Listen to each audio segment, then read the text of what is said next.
Hey, this is Pastor Tom. Thanks for joining me as we look at Ecclesiastes 10. This chapter is filled with short, wise sayings, which are similar to the verses in the book of Proverbs. When you first read them, they may seem mostly unrelated.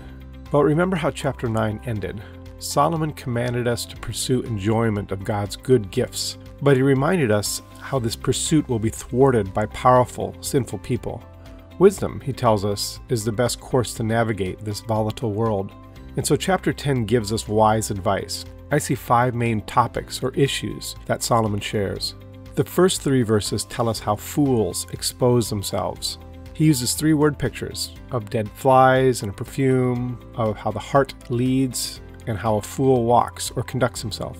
In verses 4 through 5, Solomon gives advice on handling angry rulers by calm patience. By telling us he has seen slaves and rulers trading places, he alerts us as to what kind of ruler might be angry with us. In verses 8 through 10, Solomon tells us that everything involves risk. He uses several examples of hazards in work, such as in digging, quarrying, and logging. He doesn't counsel us to totally avoid such risks, but instead to use wisdom to succeed. Verses 12 through 15 tells us about a fool and his words. Solomon uses the words word, and mouth, and lips, and talk in these verses. Finally, in the last 5 verses, we see the word kings, princes, nobility, and rich used.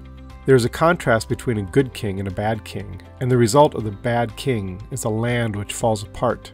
Verse 18 gives the example of sloth destroying a house, which would be like a king not caring for his kingdom. Here's a question to help you think more about this chapter before we get together this Sunday.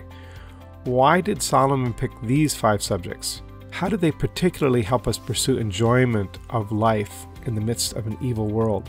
Thanks for joining me. See you on Sunday, Lord willing. God's blessings on your week.